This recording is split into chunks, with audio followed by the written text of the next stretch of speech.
Il y a 35 ans, cette femme-là, du nom de Eleanor Bampur, une malade mentale, a été tuée par des flics du NYPD pour un retard de loyer. Pour un fucking retard de loyer. Je répète parce que je pense que c'est pas assez rentré.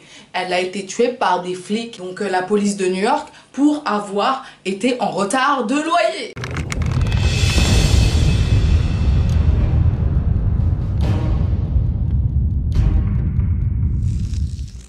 Elle s'est fait tuer pour un retard de loyer. Elle s'est fait tuer pour un retard de loyer. Eleanor Bampur aurait eu 102 ans ce mois-ci si elle était encore vivante. Mais pour avoir eu 4 mois de retard sur son loyer mensuel de 98,65 $, la vieille femme noire handicapée, dont on se souvient pour sa photo sombre de 1981, a été abattue par des agents du NYPD, un exemple de la vulnérabilité des Noirs à la violence sanctionnée par l'État depuis des temps immémoriaux. La mort tragique de la mère de 7 enfants et de la grand-mère de 10 enfants s'est produite le 29 octobre 1984 dans son appartement du Bronx, alors que la police faisait des efforts pour l'expulser. Des mois avant la mort de Bampur, ses antécédents de paiement de loyer étaient bons, mais cela n'a pas empêché les autorités d'entamer une procédure d'expulsion contre elle alors qu'elle n'avait qu'un mois de retard. Les dossiers ont montré que l'administration des ressources humaines de la ville disposait de fonds de loyer d'urgence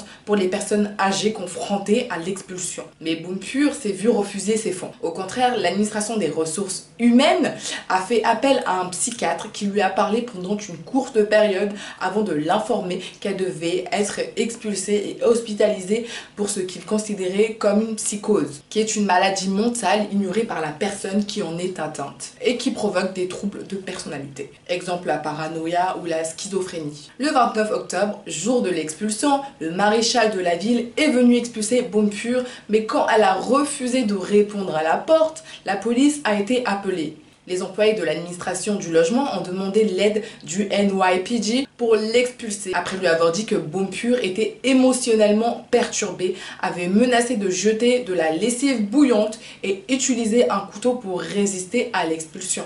Une équipe d'une demi-douzaine d'agents de l'unité des services d'urgence, portant des masques et portant des boucliers et une longue barre de retenue en fer, ainsi qu'un fusil de chasse, a enfoncé sa porte et entré de force dans son appartement, a rapporté un journal Unity de 1985. L'équipe a retrouvé à l'intérieur de l'appartement de Bampur, l'équipe l'a trouvé dans son appartement nu et tenant prétendument un couteau de cuisine de 10 pouces. Ils ont ensuite tenté de maîtriser Bampur, mais dans la lutte pour le faire, un officier a tiré 2 fois sur Bampur avec un fusil de chasse de calibre 12.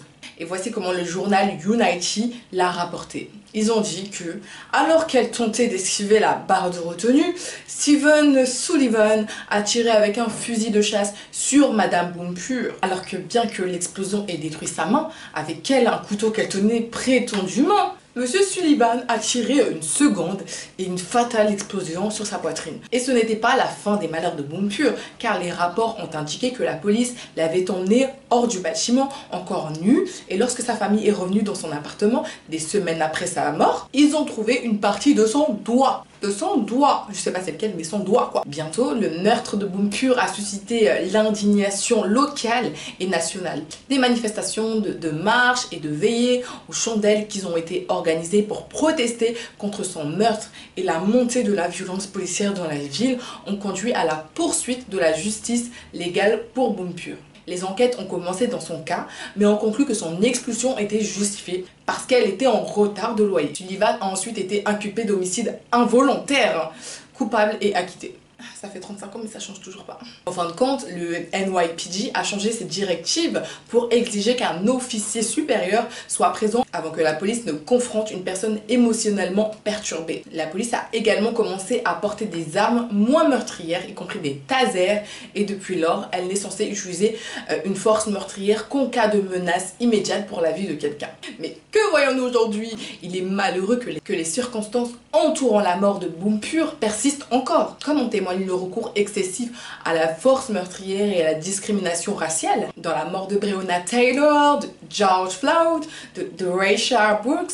Mais les communautés noires ont montré à la suite des récentes manifestations qu'elles ne se reposeront jamais tant qu'elles ne verront pas la fin des assassinats de noirs par la police aux États-Unis. Merci à tous d'avoir regardé ma vidéo, c'était Debbie Mias et on se retrouve pour un prochain numéro.